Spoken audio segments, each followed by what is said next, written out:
भक्त चित्त चुराइया की आरती कृष्ण कन्हैया की। भक्त चित्त चुराइया की आरती कृष्ण कन्हैया की। बना बना दाऊ जी का भैया की आरती कृष्ण कन्हैया की। बना बना दाऊ जी का भैया की आरती कृष्ण कन्हैया की। आरती राम सुंदर की मनमोहन राधा बर की। आरती श्याम सुंदर की मनमोहन राधा बर की। बंशी बजाइया की आरती कृष्ण कन्हैया की। बंशी बजाइया की आरती कृष्ण कन्हैया की। बंशी बजाइया की आरती कृष्ण कन्हैया की। भक्त चित्त चुराइया की आरती कृष्ण कन्हैया की। भक्त चित्त चुराइया की आरती कृष्ण कन्हैया की। प्रेमी घर माखन खावे गो।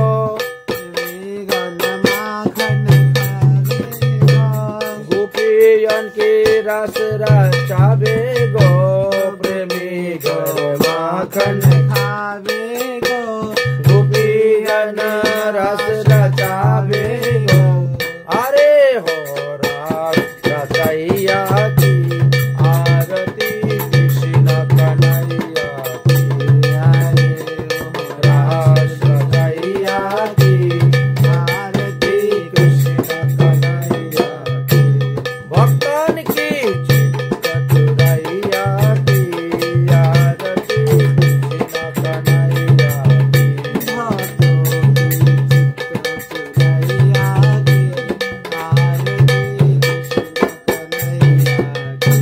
कौन कहे जसोदा के जाया। कौन कहे जसोदा के जाया।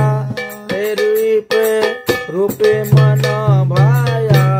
कौन कहे जसोदा के जाया। तेरी रूप मन मेरा भैया।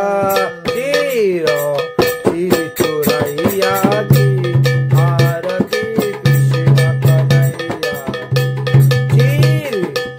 चीर चुराइया की आरती कृष्ण कन्हैया की। भक्त चित्त चुराइया की आरती कृष्ण कन्हैया की। भक्तन की चित्त चुराइया की आरती कृष्ण कन्हैया की। हे भुवन मोहन गिरिधारी। हे भुवन मोहन गिरिधारी। दर्शन दे राधा संग पियारी। हे भुवन गिरिधारी। दर्शन दे राधा संग पियारी। अरे ओ नाथ नचैया की आरती कृष्ण कन्हैया की। अरे ओ नाथ नचैया की आरती कृष्ण कन्हैया की। भक्तन की चित्त चुराइया की अरे ओ कृष्ण कन्हैया की। भक्तन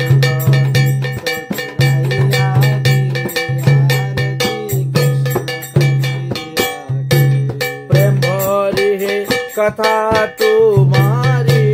हम सबे वस्तु शरण तेरी। कथा सब प्रेम भरी तेरी। हम सब प्रभु शरण तेरी। अरे ओ प्रेम लुटाइया की आरती कृष्ण कन्हैया की। अरे ओ प्रेम लुटाइया की आरती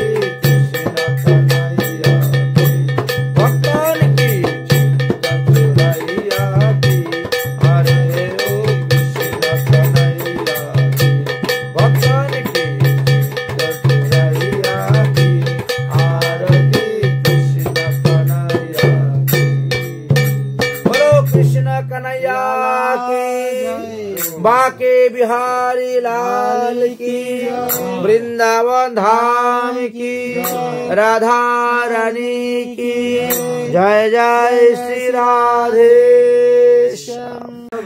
गुरुवे गौरचंद्राय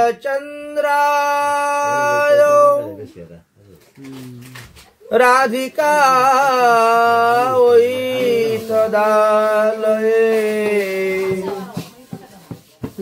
कृष्णाय कृष्ण भक्ताय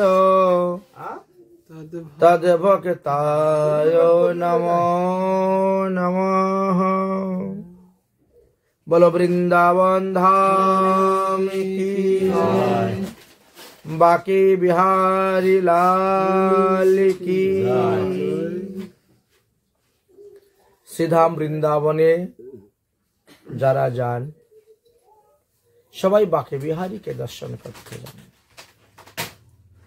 এই বাকে বিহারী প্রকট হয়েছিলেন হরিদাস নামক এক ভক্তের নিকটে।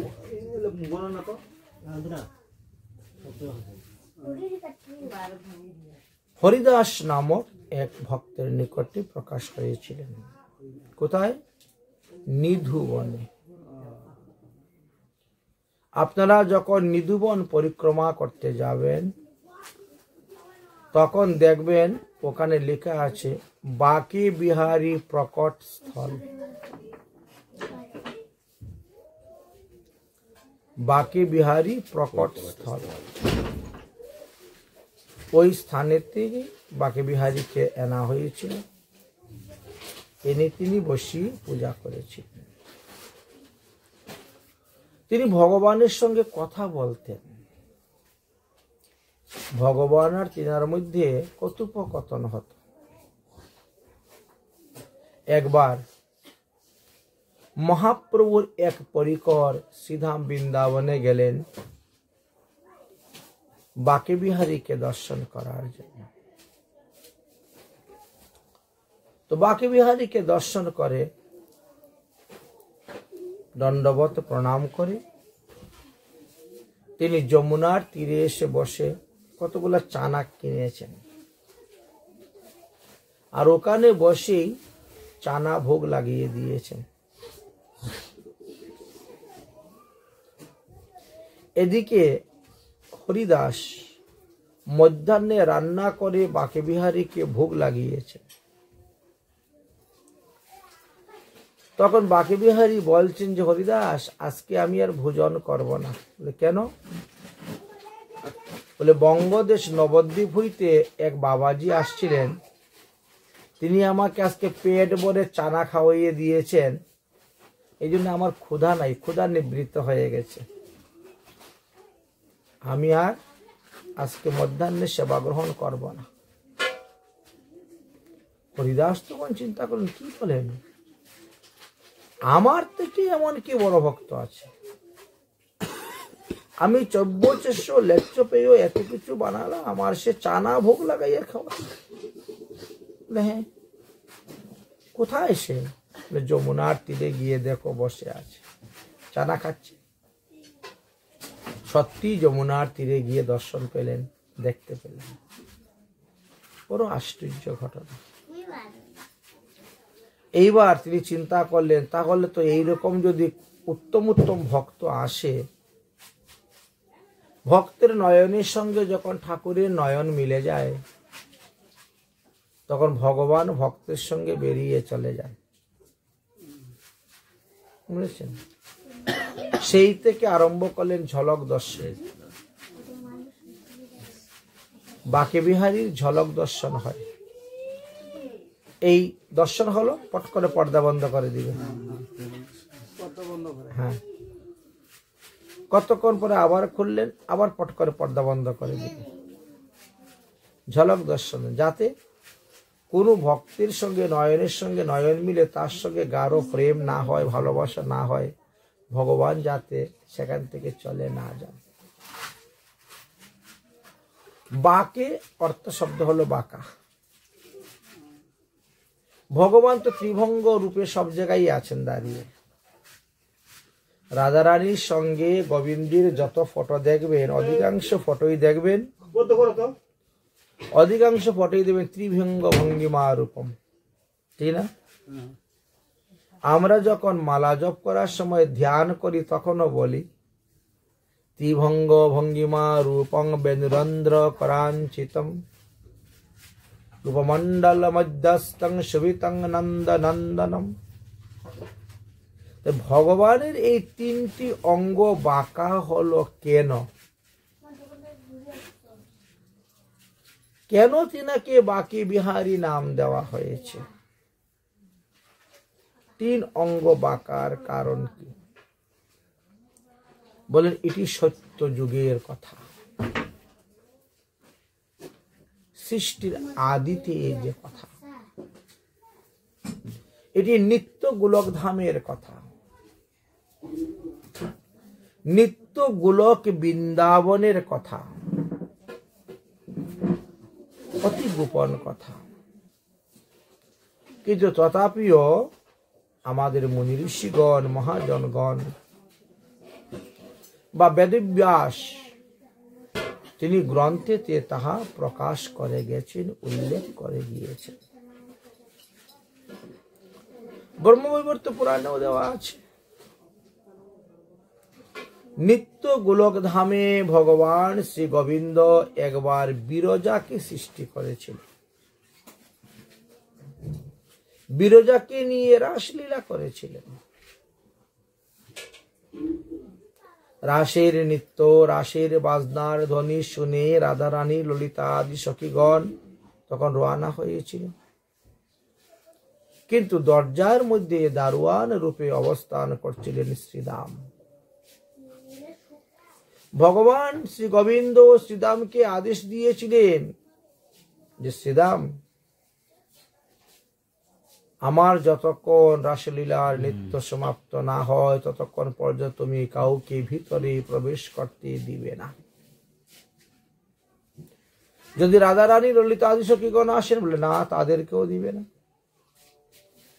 আমার আদেশ ছাড়া কেউ ভিতরে প্রবেশ করতে পারবে না। শ্রীরাম দরজায় দারোয়ান হয়ে বসেছেন। শ্রী গোবিন্দ বিরজাকে নিয়ে আরম্ভ করছেন রাস।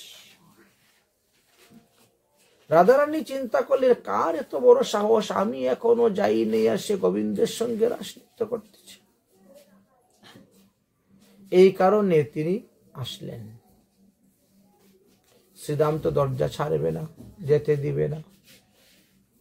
শ্রীকৃষ্ণ বিরহী কাতর হয়ে রাধারানীর অধর কম্পিত হতে লাগলো, চক্ষু দুটি রক্তবর্ণ হয়ে গেল। গীতাতেও দেখবেন লেখা আছে, যেখানে ক্রোধের, যেখানে কামের বাধা প্রাপ্ত হয় সেখানে ক্রোধের সৃষ্টি হয়। কাম বাধা পেলেই সেখানে ক্রোধ সৃষ্টি হয়। রাধারানীর কামনা বাসনায় বাধা পেল, সৃষ্টি হলো ক্রোধ, শুরু হলো তুমুল ঝগড়া। যদিও বিরজা ভিতর থেকে ঝগড়া শুনতে পাচ্ছেন, ভয় পাচ্ছেন, কিন্তু শ্রী গোবিন্দ বিরজাকে ছাড়ছেন না। রাধারানী শেষ পর্যন্ত কি করলেন? শ্রীরামকে অভিসম্পাদ দিয়ে দিলেন, যাও তুমি অসুর কুলে গিয়ে জন্মগ্রহণ করো। কিন্তু শ্রীরাম যেমন তেমন ব্যক্তি নয়, তিনিও দ্বাদশ গোপালের মধ্যে এক গোপাল শ্রীরাম। তিনি বলছেন, আমি যদি শ্রীকৃষ্ণের ভক্ত হয়ে থাকি, আমি যদি শ্রীকৃষ্ণের সখা হয়ে থাকি, আমি যদি শ্রীকৃষ্ণের দাস হয়ে থাকি, তাহলে আমিও তোমাকে অভিসম্পাদ দিলাম। তুমি যেমন আমাকে অভিসম্পাদ দিয়েছ, আমিও তোমাকে অভিসম্পাদ দিচ্ছি। তোমার এই স্বভাবটা হলো মানুষের মতো স্বভাব, তাই তুমি মানবী হয়ে পৃথিবীতে গিয়ে জন্মগ্রহণ করতে হবে। 100 বৎসর তোমাকে কৃষ্ণহারা হয়ে থাকতে হবে। এইভাবে বলে মনোদুঃখে শ্রীদাম মাথা নত করে নিয়েছে। রাধারানী তখন ভিতরে প্রবেশ করবেন। বিরজা তখন ভয় পেয়ে গোবিন্দকে বললেন, গোবিন্দ এখন আমি কি করি? রাধারানী যেভাবে ক্রোধিত হয়ে আসতেছেন, আমাকে দেখলে পরে তো অভিশাপ দিয়ে ভস্ম করে দিবেন। শ্রীদামের সঙ্গে সাপাসাপি হচ্ছে, আমাকেও দেখলেও সাপ দিতে পারেন। শ্রী গোবিন্দ বললেন, তুমি তাহলে জল হয়ে যাও, দ্রবময় জল হয়ে নিত্য গোলকধাম হইতে তুমি বেরিয়ে যাও। বিরজা তখন গোবিন্দের আদেশ অনুসারে তিনি জল হয়েছিলেন। জনশ্রুতি হইতে জানা যায় ভগবান শ্রীকৃষ্ণ নাকি তখন সর্প হয়েছিলেন।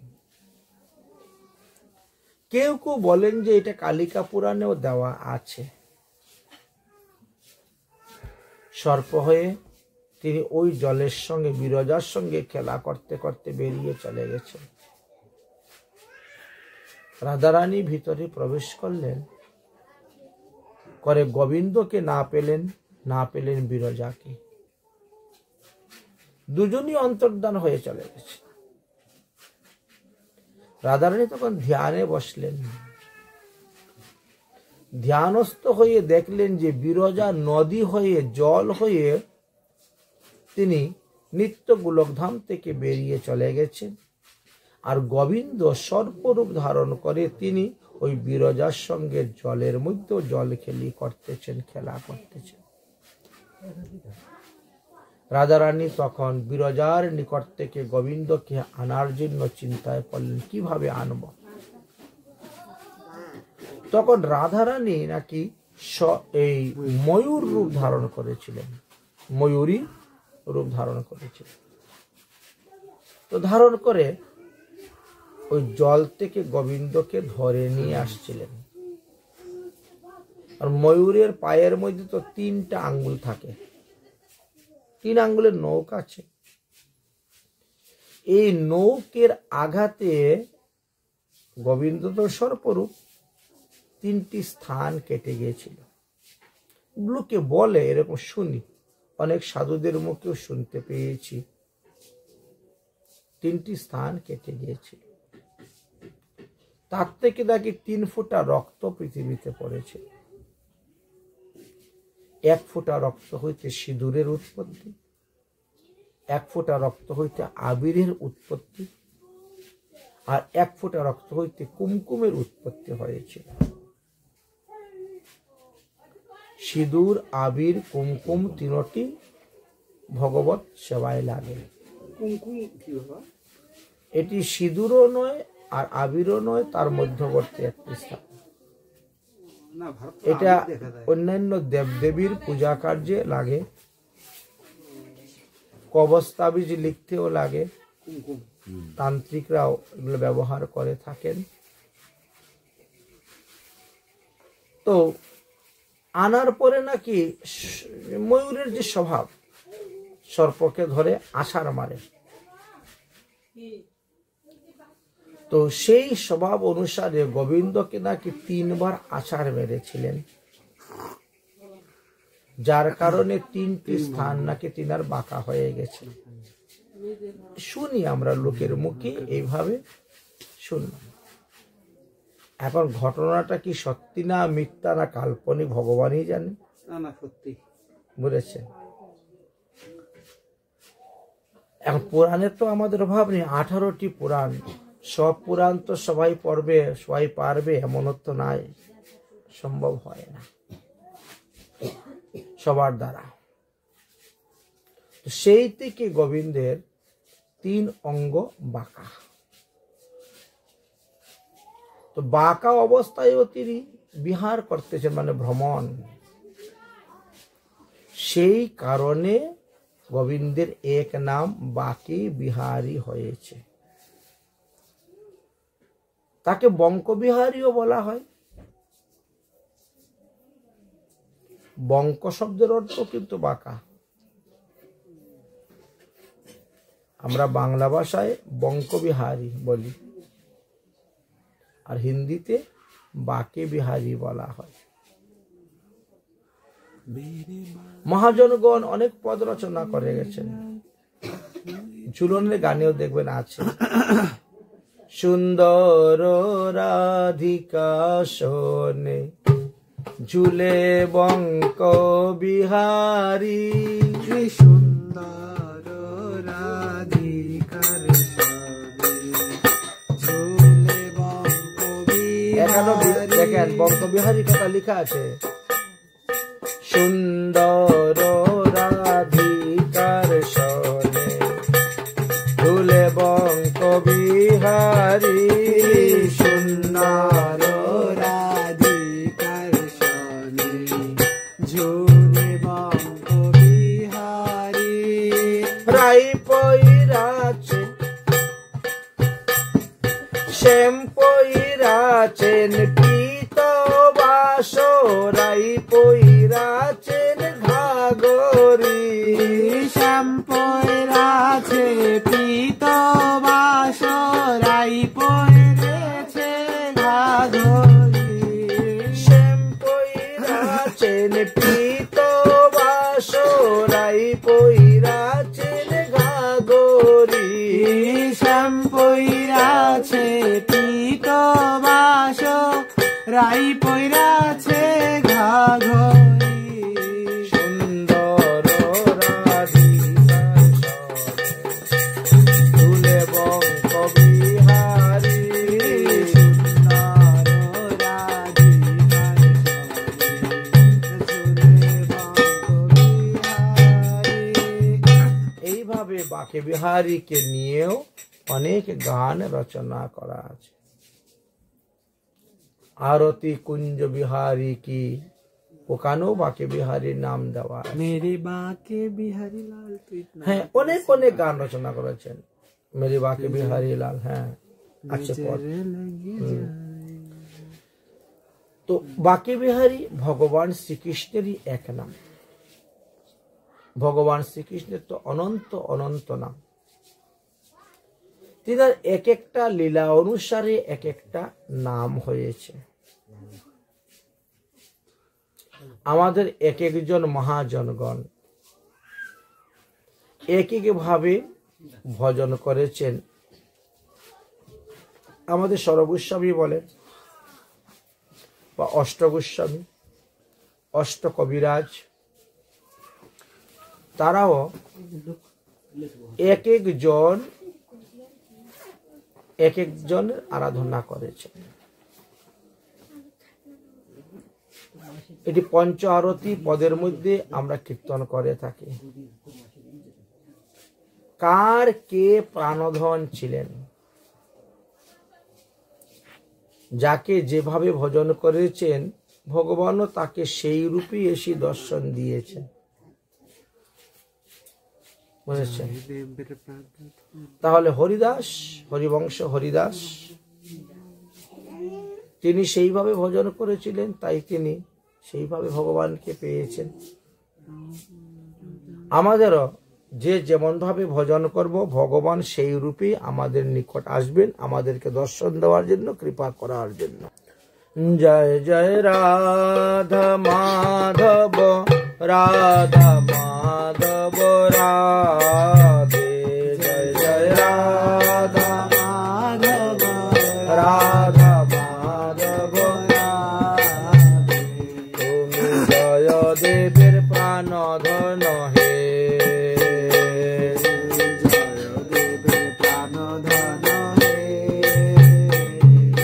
রাধা মাধব রাধে,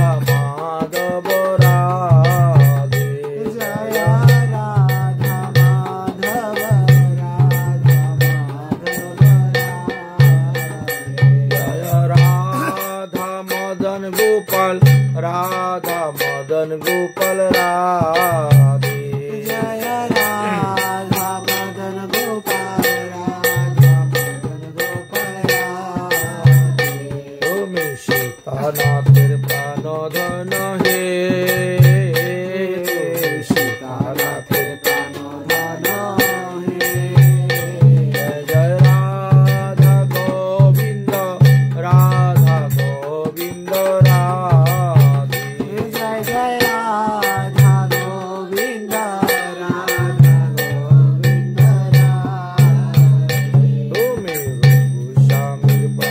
ধন হে তুমি গোস্বামীর প্রাণ জয় রাধা মদন মোহন রাধা মদন মোহন রাধে জয় রাধা মদন মোহন রাধা মদন মোহন তুমি সনাতনের প্রাণ ধন হে তুমি সনাতনের প্রাণ ধন হে জয় রাধা গোপীনাথ রাধা গোপীনাথ রাধে জয় রাধা গোপীনাথ রাধা গোপীনাথ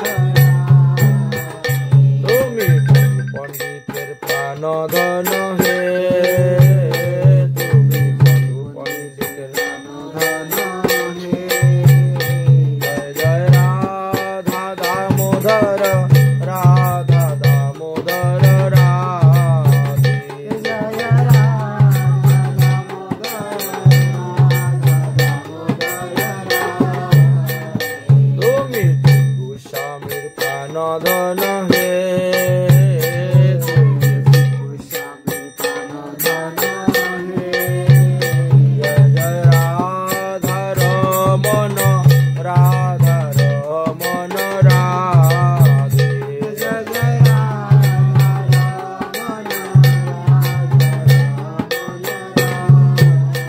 ও তুমি গোপাল ভক্তের প্রাণ ধন হে তুমি জয় জয় রাধা বিনোদ রাধা বিনোদ রাধে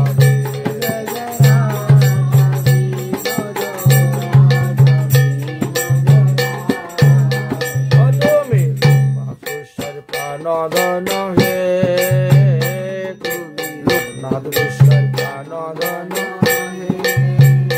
জয় জয় রাধা শ্যাম সুন্দর রাধা শ্যাম সুন্দর রাধে জয় জয়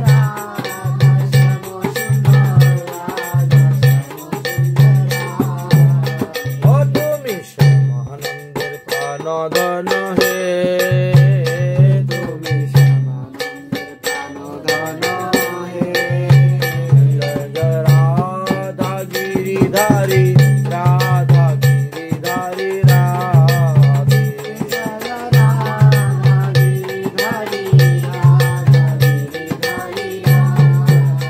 ও তুমি গোস্বামীর প্রাণ ধন হে তুমি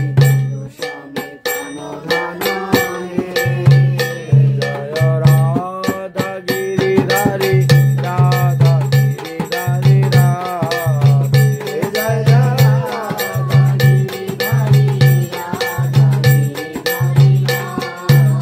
ও তুমি গোস্বামীর প্রাণ ধন হে তুমি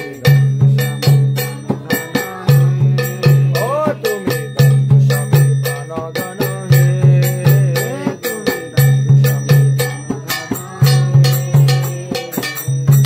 তো এইভাবে এক একজন ভক্তের নিকটে ভগবান এক এক রূপে প্রকট হয়েছেন। হরিদাস গোস্বামীর কাছে ভগবান বাকি বিহারী রূপে প্রকট হয়েছেন নিধু বনে।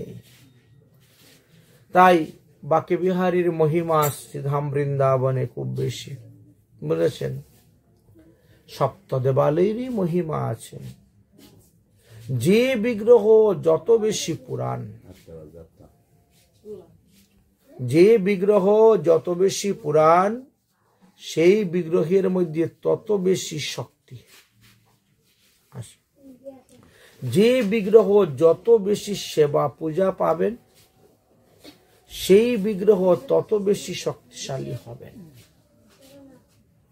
এই জন্য মালা, মন্ত্র, বিগ্রহ এই তিনটি বস্তু বারবার পরিবর্তন করতে নাই, পাল্টাইতে নাই। মালা যত পুরানো হবে ততই লাভ। মনে করেন কোন সিদ্ধ মহাত্মা হরিনামের মালা জপ করতে করতে করতে করতে, বা কোনো সাধু বা কোনো বৈষ্ণব মালা জপ করতে করতে তিনি নিত্যলীলা প্রবিষ্ট হয়ে গেছেন। তার মালাটা রয়েছে, জপমালাটা। আপনি সেই জপমালা এনে জপ করুন, খুব তাড়াতাড়ি সিদ্ধি লাভ করতে পারবেন নামের। পুরাতন মালা। সাধারণত আমরা কি করি, আমরা যখন বাজার থেকে নতুন মালা কিনে নিয়ে আসি, আনার পরে পঞ্চগব্য পঞ্চামৃত দিয়ে স্নান করাইয়া গঙ্গার জলে ধৌত করাইয়া তারপরে ধূপে ধুমার উপর রেখে সদ্যজাতি প্রবক্ষ্যামি সদ্যজাত বৈ নমো নমঃ একটি মন্ত্র আছে, এই মন্ত্র বলে তারপর এটা ভগবানকে নিবেদন করা হয়। তারপরে যদি এটা কণ্ঠের মালা হয় তাহলে সর্বস্বামী গুরুদেবকে দিয়ে তারপরে সেটা কণ্ঠে ধারণ করা হয়। আর না হলে জপমালা হলে সেটা গুরুদেবের হাতে দেওয়া হয় এবং গুরুদেব সেই মালাতে 1 ফের 2 ফের 4 ফের যাই হোক তিনি জপ করলেন, জপ করে তারপরে সেটা শিষ্যকে দিয়ে থাকেন।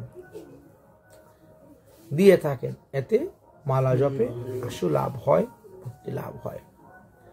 তো ঠিক তেমনি ভাবেই আমাদেরকে এই পদ্ধতি অনুসারে বর্ণন করে গিয়েছেন যে মালা যত পুরাণ হবে তত লাভ, ঠিক তেমনি ভাবে বিগ্রহ যত পুরাণ হবে তত লাভ। আর গুরু মন্ত্র যত বেশি জপ করতে পারবেন ততই লাভ। দীক্ষা মন্ত্র অনেকেই 3 বার আহ্নিক করে থাকেন, কেউ বা 2 বার করে থাকেন, কেউ বা 1 বার করে থাকেন। তো যে যত বেশি করতে পারবে জপ, কারণ ওই মন্ত্রের মধ্যেই মন্ত্রের অধিষ্ঠাত্রী দেবতা আছেন। মন্ত্রের তো একজন অধিষ্ঠাত্রী দেবতা আছেন, তাই মন্ত্রের মধ্যেই মন্ত্রের অধিষ্ঠাত্রী দেবতা আছেন। এই যে বিগ্রহর কথা আমরা আলোচনা করলাম, এই সব বিগ্রহ স্বয়ং প্রকটিত। আমাদের এক একজন মহাজনগণ, এক একজন গোস্বামীগণ এক এক ভাবেই তারা ভগবানকে পেয়েছে, বলেছেন। সন্ধ্যা আরতির সময়ে আমাদের এই পদ কীর্তন করা হয়, একে নামমালা বলা হয়। কার ভক্তিতে সন্তুষ্ট হয়ে কোন দেবতা তার নিকটে প্রকট হয়েছে, একই ভগবান শ্রীকৃষ্ণের অনন্ত নাম কার্যকারণ হেতু হয়েছে, লীলা হেতু হয়েছে। কেউ যদি মনে করে যে না গোবিন্দের বিগ্রহে শক্তি নেই, বাকি বিহারের ভিতরে শক্তি বেশি আছে, এমনটা নয়। বৃন্দাবনের গোবিন্দ মন্দিরের অপূর্ব মহিমার কথা দেওয়া আছে। যে ব্যক্তি বৃন্দাবনে গিয়ে গোবিন্দ দেবকে দর্শন করেছেন তাকে আর মাতৃগর্ভে এসে জন্মগ্রহণ করতে হবে না, কারণ বলছে স্বয়ং প্রকটিত বিগ্রহের মধ্যে শক্তি বেশি থাকে। এই যে কটি বিগ্রহের কথা আমরা আলোচনা করলাম এরা সব তো স্বয়ং প্রকটিত বিগ্রহ। আমরা বাজার থেকে কিনে এনে বৈদিক মন্ত্র উচ্চারণ করে সেই বিগ্রহের চক্ষু দান প্রাণ প্রতিষ্ঠা করে থাকি, হোম যজ্ঞ আদি করা হয়। আচ্ছা বাবা, ওই যে গিরি গোবর্ধনের এই যে শিলার উপর যে বিগ্রহ মানে যে শখ করে দেয় ওনারা, জগন্নাথ বলরাম, সে যে যেটা বলে সেটাই তৈরি করে দিতে পারেন। দেখছি তো। হ্যাঁ, কিন্তু সেখানে সুভদ্রার মূর্তি তৈরি হবে না, তো ভগবান কৃষ্ণ আর বলরামের দেয় দিতে পারে। জগন্নাথ অধিকাংশ তো কাঠেরই হয়ে থাকে, দারু ব্রহ্মময় দারুময়। বাবা আমি ওই শিলের উপর আমি সব করি একজন। হ্যাঁ, কেউ যদি করতে চায়, কেউ যদি বলে যে হ্যাঁ আমার জগন্নাথের উপরেই বেশি হ্যাঁ ভক্তি, অতএব আমি গিরিরাজের মধ্যে জগন্নাথ দেখতে চাই, সেটা হতে পারে। ভক্তদের আকুল আবেদন ভগবান তো শুনেন, স্বীকার করে নেন। তো যাই হোক, আমাদের হলো যে এই সপ্ত দেবালয় হোক বা অন্যান্য হোক, ভগবানের যত বিগ্রহ আছে প্রত্যেক বিগ্রহের মধ্যেই আমাদের সমান শ্রদ্ধা, সমান ভক্তি, সমান প্রেম থাকতে হবে। বুঝেছেন? একেবারে ছোট্ট গোপাল মূর্তি থেকে আরম্ভ করে বড় ভগবানের বিগ্রহ মূর্তি সবই সমান। গিরিরাজ গোবর্ধন শিলার যেমন মহিমা, অন্যান্য বিগ্রহের মধ্যেও তেমন মহিমা আছে। তবে গিরিরাজ গোবর্ধন শিলা স্বয়ং প্রকটিত, কতে আর প্রাণ প্রতিষ্ঠা চক্ষুদান আমাদের করতে হয় না। অন্যান্য বিগ্রহতে প্রাণ প্রতিষ্ঠা চক্ষুদানের প্রয়োজন আছে। তো এইভাবে যদি কেউ নামমালাও গ্রহণ করেন, এতে তার লাভ আছে। যেভাবে হোক ভগবানের নাম সংকীর্তন করলেই আমাদের লাভ। এই জন্যই তো এই পদটা বললেন না, संसार की लोगों की आशा किया ना करो, हाँ यहाँ कोई नहीं यहाँ कोई नहीं अपना कोई नाम जपा। এই জগতে কেউ কারো নয়, এত আমাদের মায়ার সংসার। কিন্তু ভগবান আমাদের সব থেকে নিকটে আছেন। অতএব তার নাম যদি আমরা জপ করে, তার সেবা পূজা করে, তার ধ্যান করে, তার লীলা কথা শ্রবণ করে আমরা আমাদের জীবনকে অতিবাহিত করতে পারি, সেটাই সার্থকতা, সেটাই লাভ। যতটুকু পারা যায় সব সময় চেষ্টা করবেন ভগবত প্রসঙ্গ নিয়ে থাকার, ভগবত প্রসঙ্গ নিয়ে আলাপ আলোচনা করা, ভগবত কথা বলা, ভগবত কথা শ্রবণ করা। খুব সুন্দর একটা পদ রচনা করেছেন জানেন, গানটা শুনেন তাহলে বুঝতে পারবেন। पीले रे हरि नाम का प्याला, रोग सभी मिट जाएगा। पीले रे हरि नाम का प्याला, खबर सब मिट जाएगा।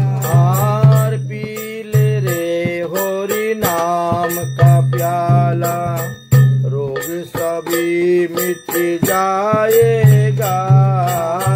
पीले रे हरि नाम का प्याला, खबर सब मिट जाएगा। इन आँखों की रोग लगा है रोज मोबाइल देखने का। इन आँखों की रोग लगा है रोज मोबाइल देखने। इन आँखों से होरी दर्शन कर ले, सभी रोग मिट जाएगा। इन आँखों से होरी दर्शन कर ले, सभी रोग मिट जाएगा। और पीले रे होरी नाम का प्याला, भव रोग मिट जाएगा। पीले रे हरि नाम का प्याला, खबर सब मिट जाएगा। इन कानों को रोग लगा है बुरा बातों सुनने का। इन कानों को रोग लगा है बुरा बातों सुनने का। इन आँखों से भगवत और इन कानों से भागवत सुन ले, रोग सभी मिट जाएगा। इन कानों से भागवत सुन ले, रोग सभी मिट जाएगा।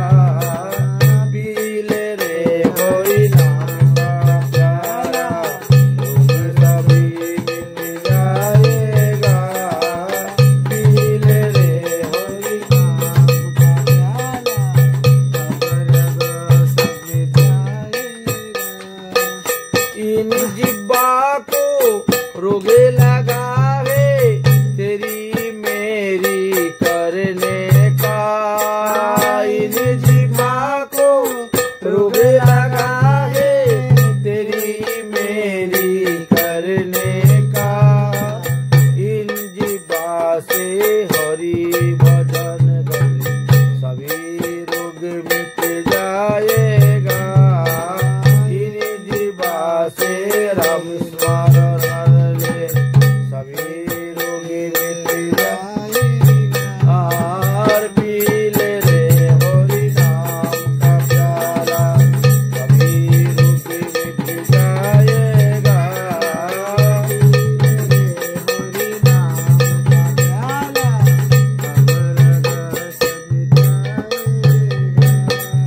इन हाथों को रोगे लगा है हाथा पानी करने का।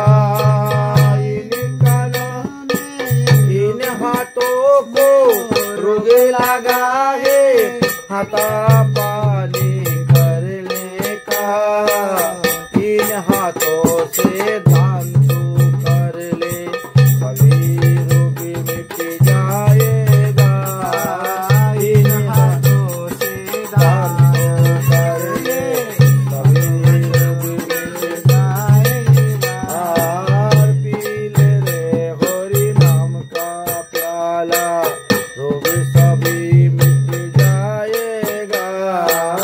पी ले हरि नाम का प्याला रोग सभी मिट जाएगा। अरे इन पैरों को रोगे लगा है बुरा रहा पर चलने का। इन पैरों को रोगे लगा है बुरा रहा पर चलने का। इन पैरों से तीरथ निकले सभी रोग मिट जाएगा। इन पैरों में राम निकले भगवत मिट जाएगा। पी ले रे हरि नाम का प्याला रोग सभी मिट जाएगा। पी ले रे हरि नाम का प्याला भगवत मिट जाएगा। এই জন্য বলছেন সর্বদা হরিনাম কীর্তন করো, হরিনাম শ্রবণ করো, হরিনাম মধুর রস পান করো। এর দ্বারাই তোমার পাপের প্রায়শ্চিত্ত হয়ে যাবে। ভগবান শ্রীকৃষ্ণচন্দ্র বলছেন অজ্ঞানে যদি হয় কারু পাপ উপস্থিত তাহলে কৃষ্ণ তাকে শুদ্ধ করায় না করায় প্রায়শ্চিত্ত। বৈষ্ণবদের প্রায়শ্চিত্তই হলো হরিনাম সংকীর্তন। এই হরিনাম সংকীর্তনের দ্বারাই তারা সমস্ত পাপের প্রায়শ্চিত্ত হয়ে যায়। তাই প্রতিদিন যদি ষোলমালা জপ করতে পারেন তাহলে তো অতি উত্তম, খুব ভালো। কেন ভালো বলছেন যে দেখো একজন সুস্থ মানুষ 24 ঘন্টাতে 21,600 বার শ্বাস গ্রহণ করে। কেউ বলে 21,620 বার, সে যাই হোক, কিন্তু আপনি যদি 16 মালা হরিনাম জপ করতে পারেন তো আপনার 27,000 হরিনাম হয়ে যাচ্ছে। 27,000-এরও বেশি হয়। আপনি ক্যালকুলেটর নিয়ে দেখবেন একটা গুটির মধ্যে আমাদের 16 নাম হয়। হরে কৃষ্ণ কৃষ্ণ কৃষ্ণ হরে হরে রাম রাম রাম হরে হরে। 16 নাম হচ্ছে একটা গুটির মধ্যে। তো একটা গুটিতে যদি 16 নাম হয় তাহলে 108 গুটিতে কত হচ্ছে? আবার দেখেন ওখানেই তো আপনার 1700 হরিনাম হয়ে যাচ্ছে। আবার তাকে আবার 16 দিয়ে গুণ করেন, 16 মালা জপ করতেছে, 27,680 বার না কতবার হরিনাম হয়। ক্যালকুলেটরটা মেরো, মারলে পরে দেখা যাবে। যদি আপনি অঙ্ক করেন তাহলে একবার এক ফের মালা আমরা জপ করলে, এক ফের মালা যদি আমরা জপ করি তাহলে 1728 বার আমাদের হরিনাম হয়। তো 4 ফেরের নিচে মালা জপের কোনো নিয়মই নেই, 4 ফেরে এক গ্রন্থি বলা হয়। আর 16 মালা যদি জপ করতে পারেন তাহলে 27,648 বার আপনার হরিনাম হচ্ছে। আচ্ছা, হয়তো হরিনাম করতে করতে কারোর সঙ্গে কথা বলছেন, বা কখনো হরিনাম করতে করতে অন্যমনস্ক হয়ে গেছেন, হয়তো নাম পূর্ণ হয় নাই কিন্তু মালা যন্ত্রের মতো চলে গেছে, এই জন্য আমরা 2648 বার বাদ দিয়ে দিলাম, তাও তো আপনার 25,000 হরিনাম হচ্ছে, 25,000 হরিনাম হচ্ছে।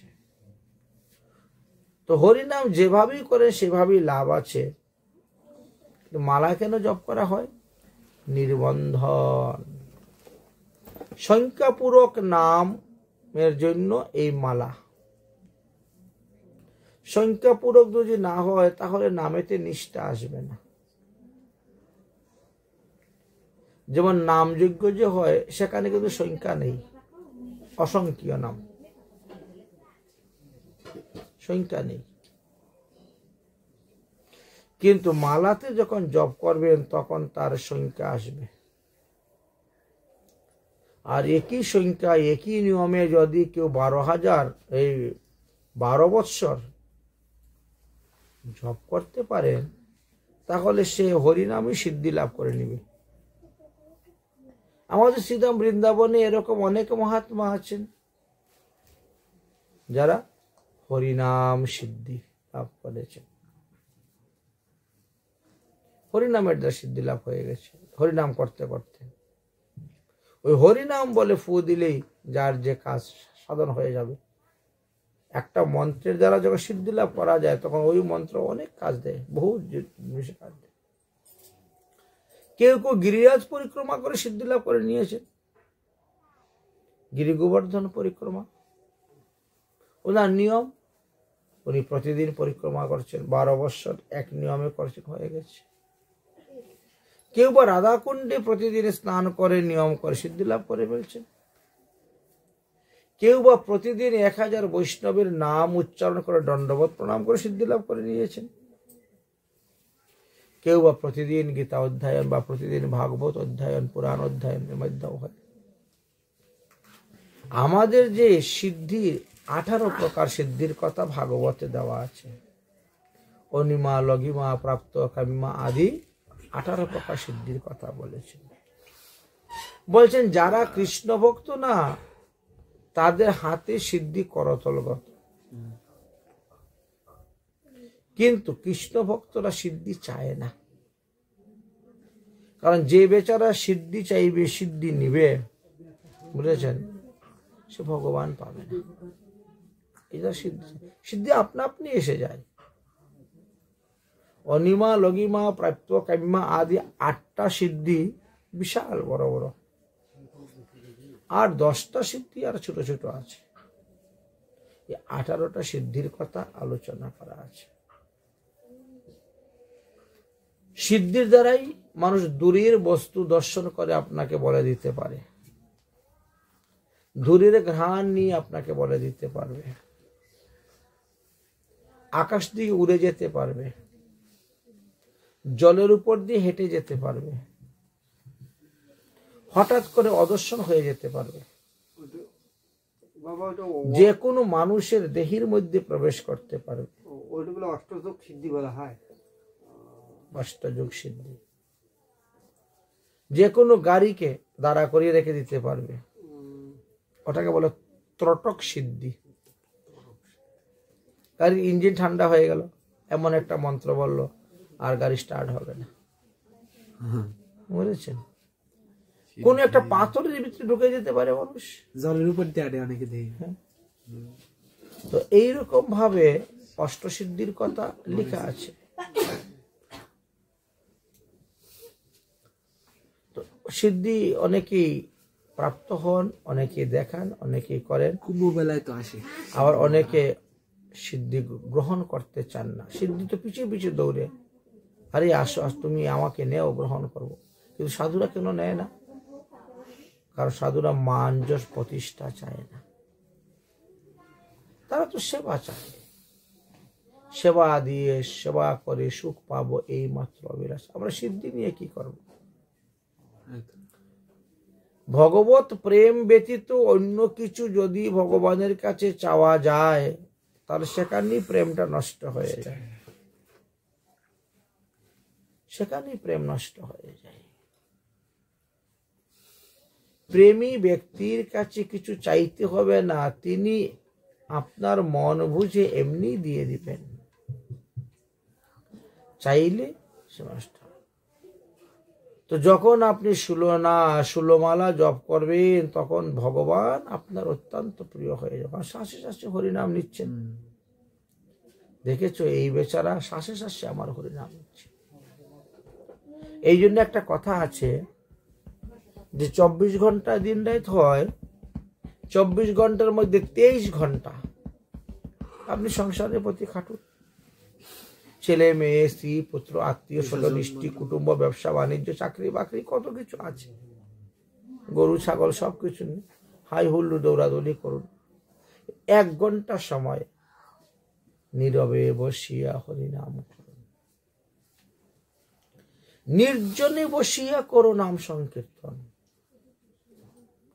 এক আসনে বসে যদি আপনি নাম সংকীর্তন করতে পারেন, তাহলে ওই নামের দ্বারাই আপনি ভগবত পদপদ্ম লাভ করতে পারবেন।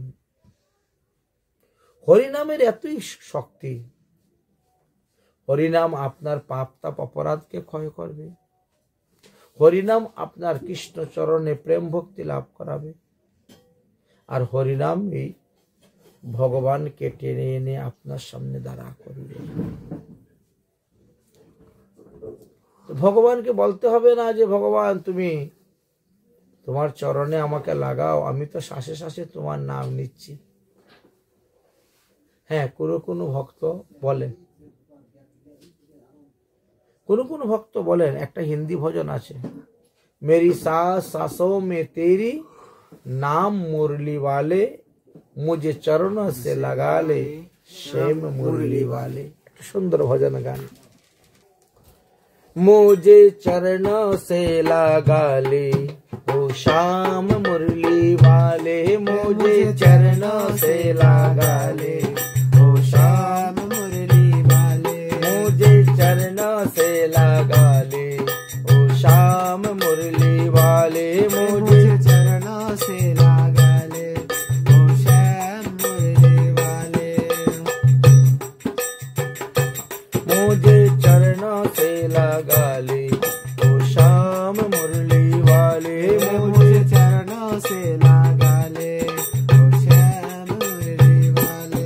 मेरी सांस सांस में तेरा, सांस सांस में तेरा, मेरा पास सांस में तेरा, मेरा सांस सांस में तेरा, अरे ओ नाम मुरली वाले, मुझे चरणों से लगा ले ओ श्याम मुरली वाले, मुझे चरणों से लगा ले ओ श्याम मुरली वाले, मुझे चरणों से लगा ले ओ श्याम मुरली वाले, मुझे चरणों से लगा ले ओ श्याम मुरली वाले।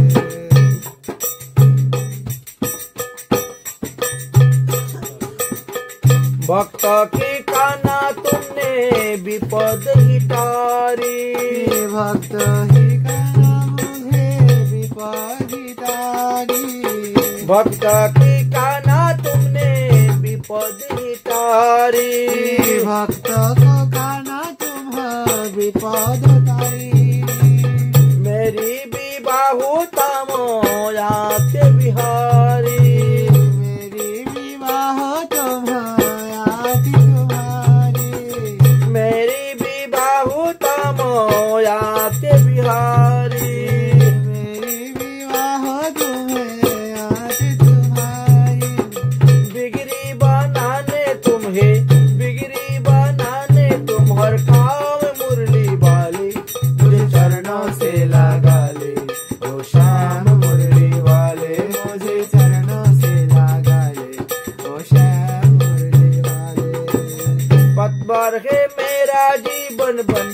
महाराजा पद है मेरा जीवन बन के बिहारा, सुनते पुकार का नायक वर आजा, सुनते पुकार का नायक आना, बेचने मन की तुम्हारा में मुरली वाले मुझे चरणों से लगा ले, ओ श्याम मुरली वाले, मुझे चरणों से लगा ले।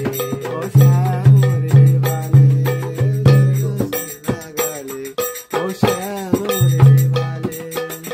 तुम हो दया की सागर जन्म की हूँ मैं पियासी, तुम हो दया की सागर जन्मों की आवेशी, तुम हो दया की सागर जन्म की हूँ मैं पियासी, तुम्हें दया की सागर जन्मों की प्यासी, दे देव जगत में चरण में संजा राशि, दे देव जगत में मेरे चरण में चरणों से लगा ले, ओ श्याम मुरली वाले, मुझे चरणों से लगा ले, ओ श्याम मुरली वाले।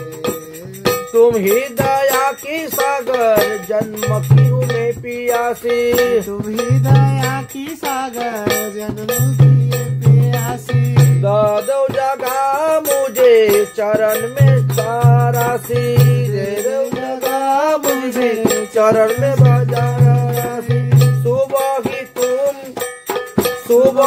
तुम तुम्हारा शाम मुरली वाले मुझे चरणों से लगा ले, मुरली वाले मुझे चरणों से लगा ले, शाम मुरली वाले मुझे चरणों से लगा ले, श्याम मुरली वाले, मेरा सास सास में तेरा, सास सास में तेरा, मेरा सास सास में तेरा, मेरा सास सास में तेरा, अरे ओ नाम मुरली वाले मुझे चरणों से लगा ले, नाम मुरली वाले मुझे चरणों से लगा ले, ओ श्याम मुरली वाले, मुझे चरणों से लगा ले, ओ श्याम मुरली वाले। मुरलीधरी श्री कृष्ण की जय। তো এইভাবে মহাজনগণ ভগবানের লীলার উপর ভিত্তি করে খুব সুন্দর সুন্দর পদ রচনা করে গিয়েছেন। এই জন্য বলছেন যার হবে না গানেতে জ্ঞান তার হয় না 18 পুরাণে জ্ঞান, বুঝেছেন? তাই এই যে ভগবানের পদ রচনা করেছেন, গান রচনা করেছেন, এর মাধ্যমেও আমরা কিন্তু অনেক জ্ঞান লাভ করতে পারি। তো আমরা আজ ভগবানের লীলা কথা বেশ আস্বাদন করলাম। কেন বৃন্দাবনে বাকি বিহারী দেখার জন্য মানুষ এত ছুটে, বাকি বিহারী শব্দের অর্থ কি, কিভাবে বাকি বিহারী প্রকট হয়েছিলেন, কার ভক্তিতে সন্তুষ্ট হয়ে কোথায় প্রকট হয়েছিলেন, ইত্যাদি কথাই আমরা আস্বাদন করলাম। ভগবানের এক নাম হলো দয়ানিধি। তিনি যে কখন কাকে কিভাবে দয়া করবেন তা বলা যায় না, তবে আমাদের কর্তব্য হলো তার ভজন করে যাওয়া। যিনি তার চরণ শরণ নিয়ে, তার চরণ আশ্রয় নিয়ে ভজন করে গিয়েছেন, ভগবান তো তাকে ফেলবে না। চরণাশ্রিত জনকে ভগবান কখনো ত্যাগ করেন না। চরণাশ্রিত জনকে রক্ষা করার জন্য ভগবান নিজে পর্যন্ত যুদ্ধ করতে চলে যান। এমন দৃষ্টান্ত অনেক আছে। জগন্নাথ পুরীতে পুরুষোত্তম নামে এক রাজা ছিলেন। তিনি দক্ষিণ ভারতে যুদ্ধ করতে গিয়ে পরাজয় হয়ে গিয়েছিলেন। যুদ্ধের পণ কি ছিল জানেন? পুরুষোত্তমের রাজা মানে উৎকল, উড়িষ্যার রাজা, দক্ষিণ ভারতের রাজাকে বললেন, আমি যদি তোমাকে যুদ্ধে পরাজিত করতে পারি তাহলে তোমার যে সেবিত বিগ্রহ গণেশ, সেই গণেশ মূর্তিকে নিয়ে আমি আমার জগন্নাথ মন্দিরের পিছনে রাখব। আর দক্ষিণ ভারতের রাজা কি বললেন, তোমাকে যদি আমি পরাজয় করতে পারি তাহলে তোমার ইষ্টদেব জগন্নাথকে এনে আমি দক্ষিণ ভারতে আমার গণেশ মন্দিরের পিছনে রাখবো। দেখেন তো কিরকম পণ আর কিরকম যুদ্ধ। সেই যুদ্ধেতে জগন্নাথপুরী উড়িষ্যার যে রাজা ছিলেন পুরুষোত্তম, তিনি হেরে গিয়েছিলেন, পরাজিত হয়ে গেছিলেন। সেটা সমস্ত সৈন্য মারা গিয়েছিল, শিবিরে আগুন লেগে গিয়েছে। একমাত্র তিনি নিজে প্রাণ রক্ষা করে পালিয়ে গিয়ে উড়িষ্যাতে উঠেছিলেন। জগন্নাথের চরণে পরে খুব কান্না করতেছেন, আমি হেরে গেছি তাতে আমার দুঃখ নাই, আমি যে পরাজয় হয়েছি এতে আমার দুঃখ নাই, কিন্তু হে প্রভু তোমাকে নিয়ে যে দক্ষিণ ভারতে গণেশ মন্দিরের পিছনে ফেলে রেখে দিবে, এটাই হলো আমার সবথেকে বড় দুঃখ। আমি যুদ্ধক্ষেত্রে মারা যেতাম তাও ভালো ছিল, চোখে দেখতে পারতাম না। হে প্রভু আমি চাই না তোমার অসম্মান হোক, আমি চাই না তোমাকে উৎকল ছেড়ে জগন্নাথপুরী ছেড়ে তুমি দক্ষিণ ভারতে গিয়ে থাকবাই। হে প্রভু আমি তোমাকে রক্ষা করব কি, তোমাকে তো রক্ষা করার শক্তি আমার নাই, তবে তুমি এখন নিজেকে নিজে রক্ষা করো, তোমার মূর্তি তুমি রক্ষা। ভগবান স্বপ্ন আদেশ দিলেন, যাও দ্বিতীয়বার যুদ্ধ করতে যাও, এবার যুদ্ধেতে তুমি জয় লাভ করবে। রাজা পুনরায় আবার সৈন্য সামন্ত সংগ্রহ করে চতুরঙ্গ সেনা নিয়ে আবার যুদ্ধে যখন রওনা হলেন, সাক্ষাৎ জগন্নাথ বলরাম দুইজন মনুষ্য রূপ ধারণ করে দুইটি ঘোড়ার উপরে উঠে আর অস্ত্র নিয়ে রওনা হয়েছেন যুদ্ধে যাওয়ার জন্য। ভগবান তো কর্তুম অকর্তুম সব করতে পারেন, ভক্তের লাগিয়ে কি না করেছেন। ভক্ত রক্ষার লাগি প্রভু জ্বলন্ত অনল পর্যন্ত পান করেছেন বৃন্দাবনে, একবার নয় দুইবার। কংস প্রেরিত দাবানলকে পান করেছেন, কীর্তানলকে পান করেছেন ভক্তকে রক্ষা করার জন্য। ভক্তের কিঙ্কর হন প্রভু আপন ইচ্ছায়। অনেকদিন পরে জগন্নাথ বলরাম বেরিয়েছেন যুদ্ধ করতে যাওয়ার জন্য। উত্তপ্ত বালুকাময় রাস্তা মরুভূমির উপর দিয়ে যাচ্ছেন, প্রচন্ড জল পিপাসা পেয়েছে। জল পিপাসা পেয়েছে, জল কোথায় পাবো মরুভূমির মধ্যে। দেখেন এক মহিলা মাথার মধ্যে দধির হাড়ি নিয়ে যাচ্ছে, অন্য গ্রামে গিয়ে বিক্রি করবে। এই মরুভূমিটা পার হওয়ার পরে গ্রাম আছে, ওখানে গিয়ে বিক্রি করবে। তখন শ্রীকৃষ্ণ বলরাম ঘোড়ার থেকে নেমে বলছেন, আমরা বড্ড পিপাসা পেয়েছে, আমাদেরকে মাঠা ছাঁচ মানে ঘুল মাঠা খাও। ঠিক আছে বস। গ্লাস হিসাবে উনি দেন, গ্লাসের মূল্য আছে 1 গ্লাস করে, পুরা কলস খেয়ে নিয়েছে। জগন্নাথ বলল এত পিপাসা লেগেছে। খাওয়ার পরেই আবার ঘোড়ার পিঠে উঠেছে, চলে যাবেন। এখন গোয়ালিনী বলছে আমার পয়সা দাও। জগন্নাথ বলছেন পয়সা তো আমাদের কাছে নেই। আরে তোমরা মাঠা খেয়ে গেলে পয়সা দিবে না? বলে পয়সা দেবো কি, আমরা তো রাজার লোক, রাজা পয়সা দিবে, আমাদের কিছু কোনো টাকা পয়সা নাই। রাজা যাচ্ছেন দক্ষিণ ভারতে যুদ্ধ করার জন্য, আমরা তার সিপাই, আমরা যাচ্ছি যুদ্ধ করার জন্য, সুতরাং আমাদের রাস্তার যেটা খানি খরচ এটা তো রাজা বহন করবেন। অতএব ওই দেখো ঢাক ঢুল বাজতেছে, শুনতে পাচ্ছ? রাজা আসতেছেন। আমাদেরকে ছেড়ে দাও, আমরা যাই, আমরা আগে আগে যাব, রাজা পিছিয়ে পিছিয়ে আসবেন। তো রাজা খুব ভালো রাজা, সৎ রাজা, ধার্মিক রাজা। রাজা আসলে পরে তুমি রথের সামনে দাঁড়িয়ে যাইও, রথ দাঁড়া করিয়ে বলিও যে তোমার 2 জন সিপাহী এরা মাঠা খেয়ে গেছে, মাঠার দাম দাও।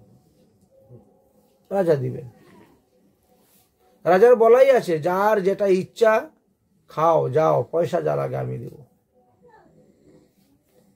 বললে রাজার এখন হাজার হাজার সৈন্য যাচ্ছে যুদ্ধ করতে, চতুরঙ্গ সৈন্য। মানে আমাকে যদি জিজ্ঞেস করে যে কোন 2 জন সিপাহী তোমার কাছে মাঠা খেয়ে গেছে, তো আমি তাদের নাম কি বলবো? এবার তো পড়ে গেছেন বিপদে কৃষ্ণ বলরাম। কৃষ্ণ বলরামও বলতে পারবেন না, জগন্নাথ বলরামও বলতে পারবেন না, বুঝেছেন? এখন কি হবে? তখন বলছেন, শুনো, এই আমার হাতে একটা আংটি আছে, এই আংটিটা তোমার কাছে রাখো। রাজা আসলে পরে আংটিটা দেখাইয়া বলবেন, আংটিটা রাজাকে দিয়ে দিবেন। রাজা তখন বুঝতে পারবেন, কারণ 3 দিন আগেই রাজা আমাকে এই আংটি দান করেছেন, সেই আংটি আমি পরেছি। তো রাজা দেখলে পরে বুঝতে পারবেন এই তো সেই আংটি। অতএব তার কোনো অসুবিধা নাই, আপনার আমাদের নামটা আমার জানার দরকার নাই, আংটি দেখাইলেই হয়ে যাবে। মহিলা তাই সহজ সরল মহিলা, ঠিক আছে বাবা। আর না পেলেও আংটির দাম তো অনেক, সোনার আংটি, সোনার আংটি, আংটির তো অনেক মূল্য দাম। মাঠা আর কয় টাকার খেয়েছে, কিন্তু মহিলাটাও সৎ ব্যবসায়ী। কৃষ্ণ বলরাম তো চলে গেছে, রাজার সামনে ইনি দাঁড়িয়েছে। দাঁড়াও, আপনার 2 জন সিপাহী মাঠা খেয়ে গেছে। কোন 2 সিপাহী? আরে একজন দেখতে কালো আর একজন দেখতে সাদা। একজনের কালো ঘোড়া, একজনের সাদা ঘোড়া। নাম টাম তো কিছু জানি না, নাম আমাকে বলেও নাই। তবে 3 দিন আগে আপনি আপনার কোনো সিপাহীকে আংটি উপহার দিয়েছিলেন, এই হলো সেই আংটি। রাজার তো মাথা ঘুরিয়ে গেছে, 3 দিন আগে আমি কোন সিপাহীকে আংটি উপহার দিলাম? এমন কোন কাজ করলো কি আমার যে তার সন্তুষ্ট হয়ে তাকে আংটি পুরস্কার দিয়েছি, উপহার দিয়েছি? 3 দিন আগে তো আমি জগন্নাথ মন্দিরে গিয়েছিলাম প্রণাম করতে, তখন জগন্নাথকে আংটি দান করেছিলাম, আর তো কিছু না। এইবার মাথায় মনে পড়ে গেল। রাজা বলছে, তাহলে আংটিটা আমাকে দেখাও। এই তো আংটি, সত্যি এই তো সেই আংটি। তখন তিনি বুঝতে পারলেন যে স্বয়ং ভগবান আমাকে যুদ্ধে জয় করানোর জন্য তিনি আজ ঘোড়ার পিঠে হয়ে যাচ্ছেন যুদ্ধ করতে। সেই যুদ্ধে জয়লাভ করেছিলেন। আজও পর্যন্ত যদি আপনারা জগন্নাথ মন্দিরে যান, জগন্নাথ মন্দিরের পিছনে দেখবেন গণেশ মূর্তি। ওটা একটা পাড়ে শুনছি বাবা, ওটা জগন্নাথ মন্দিরের পিছনে নাকি? হ্যাঁ হ্যাঁ, এখনো আছে, পিছনে নেওয়া যায়, এখনো বান্দি রাখা আছে। হ্যাঁ, এখনো অবস্থান করছেন, আছেন। ভগবান যে কখন কাকে কিভাবে দয়া করবেন বলা যায় না। তোমার আমার কর্তব্য হলো আমরা হাল ছাড়বো না। আমাদের যে কোনো পরিস্থিতি হোক না কেন ভগবানের নাম করে যাব, নাম বলতে হবে না। আমাদের দাদু মহারাজের জীবনী ছিল, দাদু মহারাজের সঙ্গে একজন খুব অন্তরঙ্গ বন্ধু ছিলেন। তখন কংগ্রেস আমল ছিল, কোনো একটা কারণে তিনাকে জেল কাটতে হয়েছিল। তিনি জেলে বসেও চৈতন্য চরিতামৃত পাঠ করতেন এবং চৈতন্য চরিতামৃত গ্রন্থের যে জটিল যত সমস্যা ওইগুলো অঙ্কন করে, চিত্র অঙ্কন করে তার ব্যাখ্যা করে এই সমস্যার সমাধান করতেন বসে বসে, জেলের মধ্যে থেকে থেকে। চিন্তা করছে, এই জন্য যে অবস্থায় যে পরিস্থিতিতে থাকো না কেন, সর্ব অবস্থায় সর্ব পরিস্থিতিতে ভগবানের নাম করে যাও, ভগবানকে স্মরণ করে যাও। তিনি একমাত্র পারবেন আমাদেরকে রক্ষা করতে, এছাড়া আর কেউ নেই। এই জন্য মহাজনগণ খুব সুন্দর একটি পদ রচনা করছেন।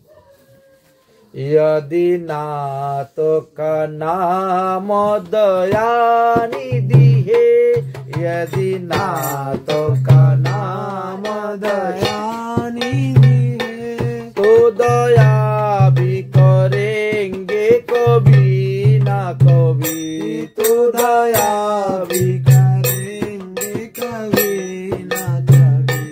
यदि नाथ का नाम दया निधि है, नाथ का नाम दयानिधि है, तो दया भी करेंगे कभी ना कभी। तो दया भी करेंगे कभी ना कभी। दुखी हारी हरि दुखिया जन के, दुखी हारा हरि दुखिया जन के, दुखी हरि दुखिया जन के, दुखिया हरि दुखिया जन के, दुख क्लेश हरेंगे कभी ना कभी। दुख क्लेश हरेंगे कभी ना कभी। दुख क्लेश हरेंगे कभी ना कभी। दुख क्लेश हरेंगे कभी ना कभी। यदि नाथ का नाम दया निधि है, यदि नाथ का नाम दयानिधि है, तो दया भी करेंगे कभी ना कभी। तो दया भी करेंगे कभी ना कभी। जिस अंग की सुबह सुहावनी है, जिस अंग की सुबस सुहानी है, जिस श्यामल रंग में मोहनी है, जिस श्यामल अंग की कोमल है, उसे रूप सुधा से सिहावनी है, उसी रूप सुधा से सिहावनी। हारे दूर पारे भरेंगे कभी ना कभी, दूर पारे भरेंगे कभी ना कभी। यदि नाथ का नाम दया निधि है, यदि नाथ का नाम दयानिधि है, तो दया भी करेंगे कभी ना कभी। तो दया भी करेंगे कभी ना कभी। यहाँ भी दलिदाद का याद रहे, यहाँ भी दलिशाद का, याद रहे, जहाँ प्याद जामिल का याद रहे।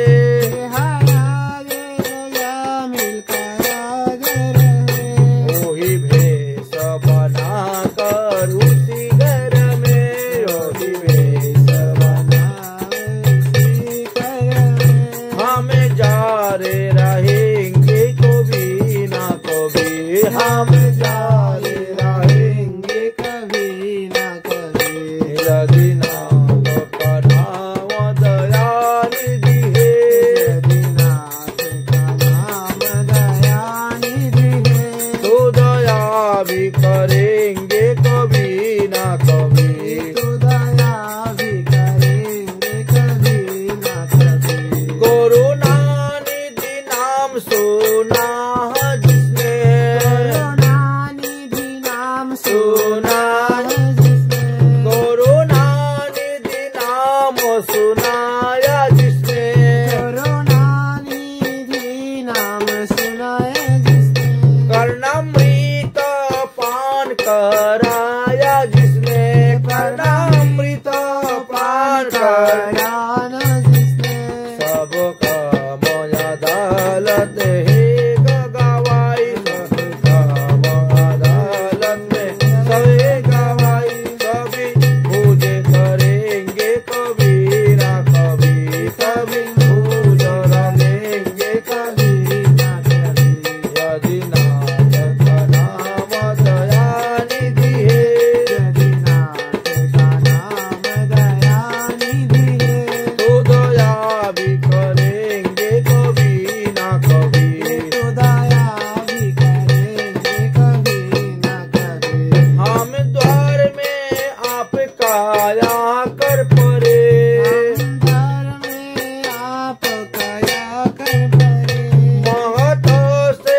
দিহে হৃদয় গে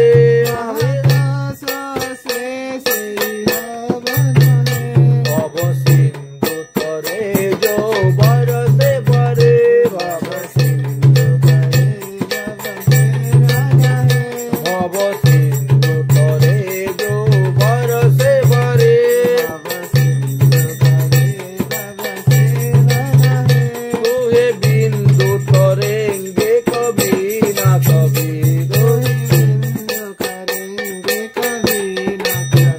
তোহে বিন্দু তরেঙ্গে কবি না কবি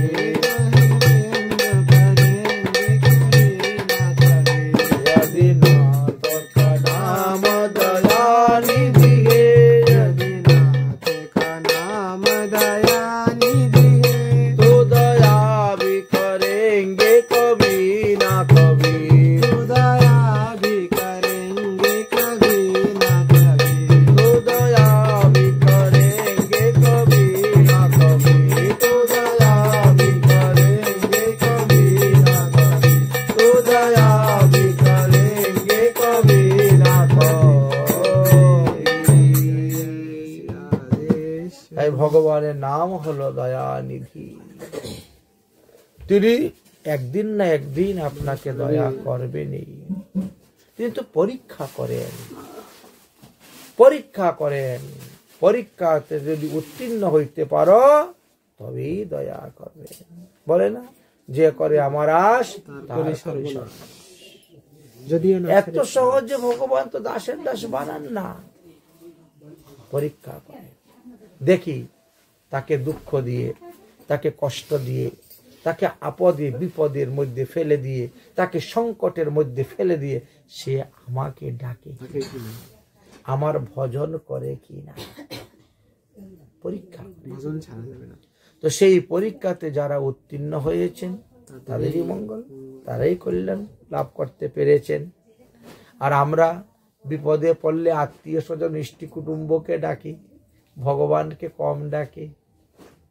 যখন আত্মীয় স্বজন ইষ্টি কুটুম্বকে ডেকেও তাদের থেকে কিছু পাওয়া যায় না, নিরুপায় হয়ে যায়, তখন গিয়ে আমরা ভগবানকে ডাকি, ভগবানের চরণে শরণাপন্ন হই।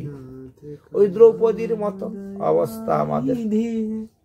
প্রথম আমরা মনে করি কি আমাদের নিজের শরীরে শক্তি আছে, তারপরে আত্মীয় স্বজন ইষ্টি কুটুম্ব, ধনবল জনবল দেহবল সবকিছুর উপরে আমরা আস্থা রাখি, ভরসা রাখি। যখন দেখি আর কোনো বলেই আমাদের কাজ হচ্ছে না, তখন আমরা ভগবানের চরণে শরণাপন্ন হই।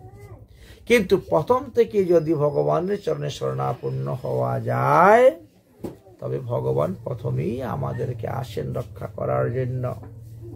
কিন্তু নিজেদের উপরে যতক্ষণ পর্যন্ত নিজেদের উপরে আস্থা থাকবে ততক্ষণ কিন্তু ভগবান আসবে না আপনাকে রক্ষা করার জন্য।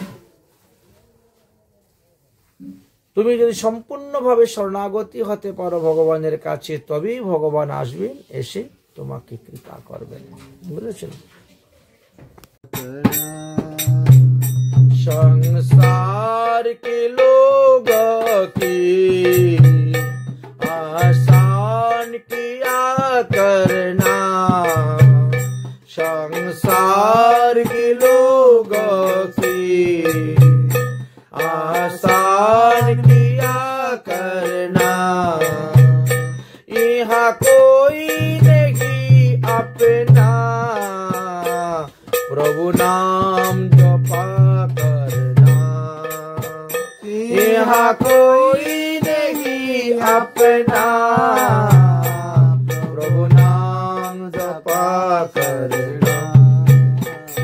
संसार के लोग की आसान किया करना, संसार के लोग की आसान किया करना।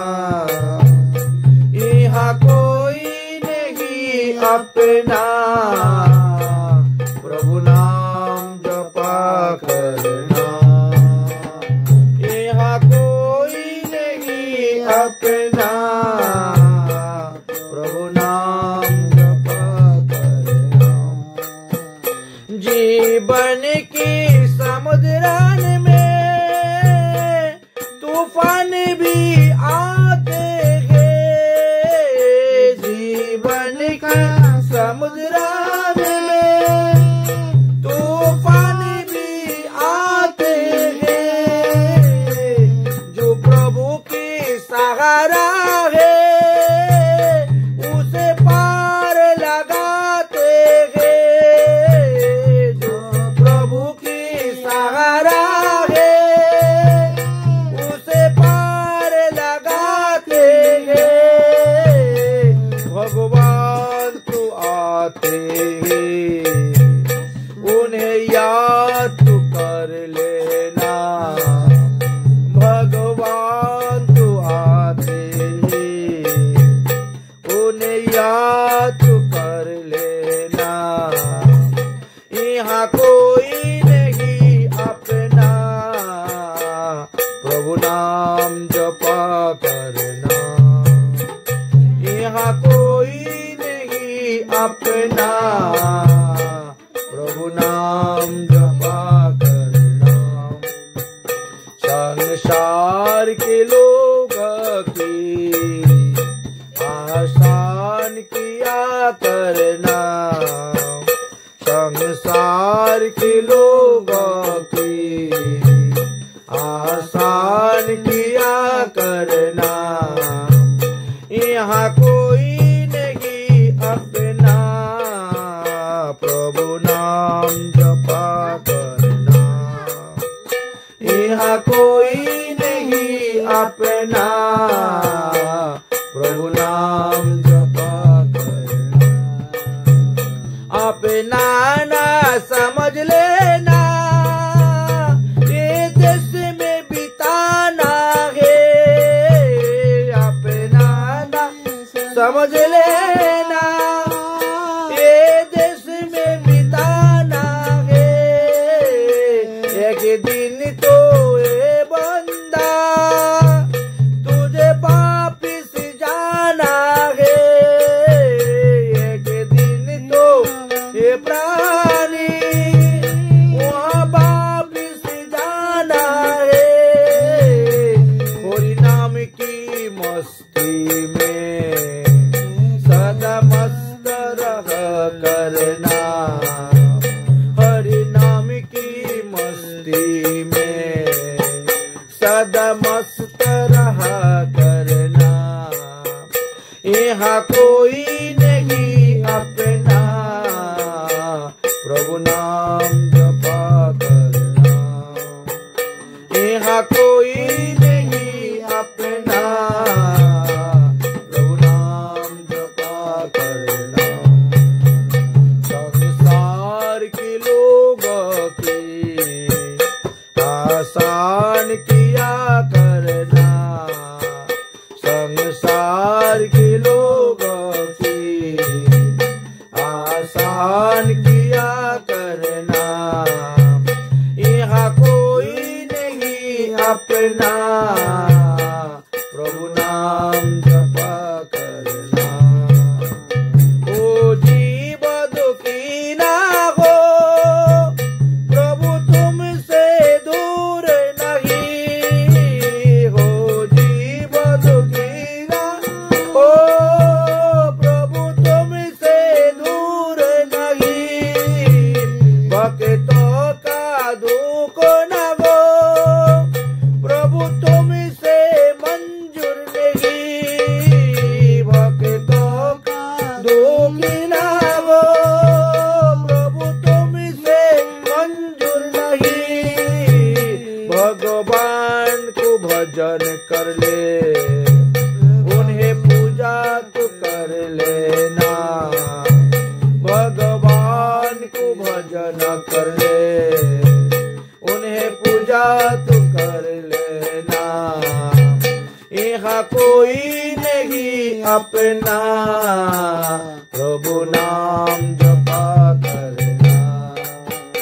यहाँ कोई नहीं अपना, प्रभु नाम जपा करना। करना, संसार के लोग की आसान किया करना, संसार के लोग की आसान किया करना, यहाँ कोई नहीं अपना, प्रभु नाम जपा करना, यहाँ कोई नहीं अपना, प्रभु नाम जपा करना। हरे कृष्ण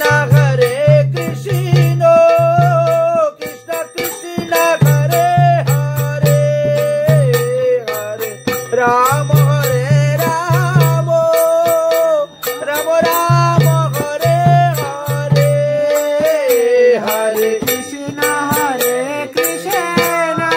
बोल बोल, हरे हरे, हरे राम हरे राम, राम राम हरे हरे, हरे कृष्ण कृष्ण कृष्ण हरे हरे, हरे राम हरे राम, राम राम हरे हरे, हरे कृष्ण कृष्ण कृष्ण हरे हरे, हरे राम हरे राम, राम राम हरे हरे, हरे कृष्ण कृष्ण कृष्ण हरे हरे, हरे राम राम, राम राम हरे हरे, हरे कृष्ण कृष्ण कृष्ण हरे हरे, हरे राम राम, राम राम हरे हरे, हरे कृष्ण कृष्ण कृष्ण हरे हरे, हरे राम राम, राम राम हरे हरे, हरे कृष्ण कृष्ण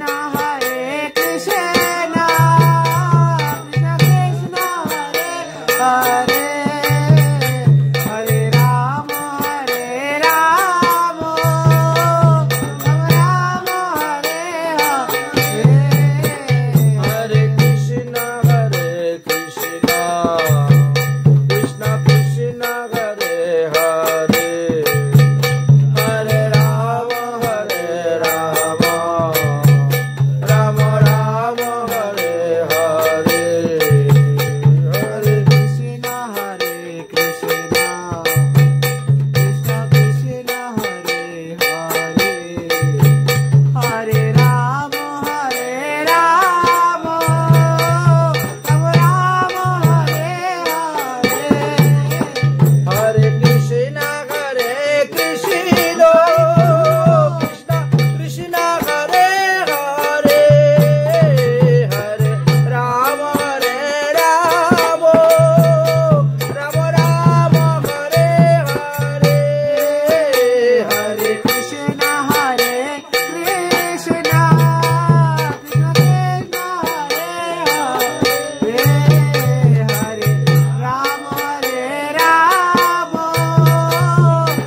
राम हरे हरे, हरे कृष्ण कृष्ण कृष्ण हरे हरे, हरे राम राम, राम राम हरे हरे, हरे कृष्ण कृष्ण कृष्ण हरे हरे, राम हरे राम, राम राम हरे हरे। बोलो भगवान मंगल हरि नाम संकीर्तन की।